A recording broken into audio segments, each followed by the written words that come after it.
So what is the procedure generally when you find the valuation of a business? What is Singapore, as per the Singapore government? Is it can be valued by themselves, or it should be a registered valuer? How it works, so that that valuation is genuine or the right? How it works basically?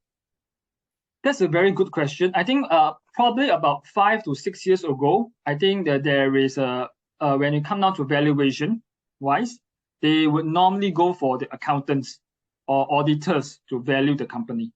All right, but the question here is that the scope of work is absolutely very different from an accountant role as well as an auditor role. So back probably about 5 to 6 years back, the Singapore started its own association for valuer called the IVAS. Okay. They started their own valuer accreditation. So for example, for me myself, I'm an accredited valuer in this case. So when it comes down to value, first thing when the seller is trying to do the valuation for their own company, this is a very common question. So why do I need you in this case? Why do I need you? We very often will ask them, is there a specific price that you are trying to sell that is out of your own feeling? Why? Because I think that if you are trying to sell your business for $3 million, no matter what, you can't be lower than 3 million. Then what happens if I do the valuation for you and it comes out to be 2.5? Are you going to take the 2.5? Are you going to be angry with me and say that I'm not going to pay I'm not going to pay your professional fees. I'm just going to take it as 3 million. So that is a consideration that you have to bear in mind. So if you are a seller, when you are trying to engage a valuer, you must understand no valuation is the same.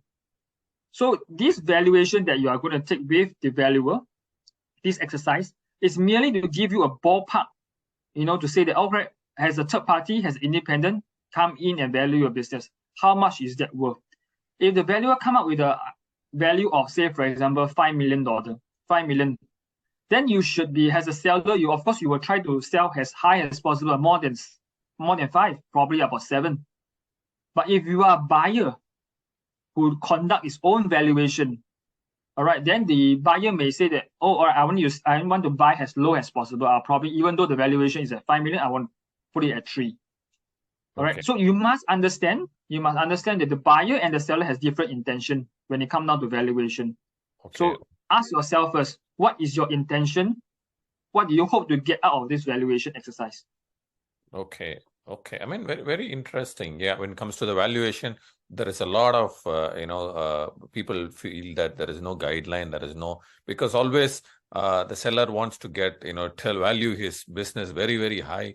If it is really high and doing good, he won't sell it. So you come in as between both the parties, so that's a good thing.